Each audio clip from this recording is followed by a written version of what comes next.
Hey, I'm Motley Fool contributing writer Maury Backman, and on this episode of FAQ, we're walking through what an emergency fund is and why everyone needs one. Life has a way of throwing unwanted surprises at us when we least expect them. Your car could break down without warning, your roof could spring a leak, or you could fall, break an elbow, and land in the hospital with a huge bill to follow. You could also find yourself out of a job if your company is forced to downsize its staff, even if you're a solid performer who's been working there for years. That's why we all need emergency savings, money to get us through those tough times and help pay those unexpected bills. How much money should your emergency fund have? Ideally, you want enough cash in the bank to cover 3 to 6 months of essential living expenses. That way, you can cover either a large unplanned bill or get yourself through a period of unemployment. Now, by essential expenses, we're talking about your rent or mortgage payment, fuel for your vehicle, food, electricity, and medical care. Things you can't really cut back on or live without. To figure out how much money you should have available in the bank at all times, figure out what you spend each month on essentials, and then multiply that figure by 3, 6, or somewhere in between. Which end of that spectrum should you choose? Well, it depends on what your expenses and obligations look like. If you're single, you don't own a home or car, and there's no one who counts on you financially, then you're probably okay to stick to the low end of that range and bank 3 months of expenses. On the other hand, if you have children to support and you own a home or car, you should probably stick to the higher end. Another thing, the money in your emergency fund should be tucked away in the bank, where it can sit in cash. You shouldn't invest your emergency savings because if you need that money in a pinch, you don't want to worry about selling investments at a loss to access it. How do you build an emergency fund? So now that you know why you need an emergency fund and how much money it should ideally contain, the question is, how are you going to build it? There are several ways to establish emergency savings, but first, let's get one thing out of the way.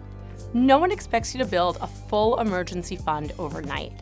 It might take several months or well over a year to reach your emergency savings goal.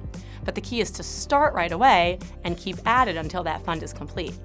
One of the easiest ways to build an emergency fund is to create a budget, see what you spend each month, compare that figure to your earnings, and see what you have left over. If, for example, you bring home $4,000 a month after taxes, but your expenses typically cost you $3,800, you're only going to be left with $200 a month to bank. Meanwhile, if your essential monthly expenses, meaning the ones you can't live without, total $2,400, you'll need $7,200 for a 3-month emergency fund. And if you have no money in savings currently, a $200 monthly contribution to your emergency fund just isn't going to cut it. The beauty of having that budget, however, is that it'll help you see where you have room to cut back on spending so that you're able to sock away more money each month. For example, if you're currently blowing $400 a month on store-bought lunches, restaurant meals, and takeout, preparing all of your food at home for a while might free up an additional $300 a month. Add that to the $200 you already had the ability to save, and suddenly, you're putting $500 a month into your emergency fund. Not too shabby, but don't just focus on expenses. Think about income. Next, look at getting yourself a side hustle. Everyone is doing it these days, and if you find something you enjoy, it won't even feel like work. And if that second gig is really lucrative, you could easily be looking at another $500 a month to build your emergency fund. Finally, if you get your hands on extra money during the year, whether it's a tax refund, a birthday gift, or a bonus at work, do yourself a favor and stick it right in the bank. It'll help you reach your goal faster. And once that happens, you'll get the peace of mind that comes with knowing you're protected against unplanned expenses. Like it or not, financial emergencies can happen to all of us and strike at any time. Without an emergency fund, you risk racking up major debt the next time something like that happens to you.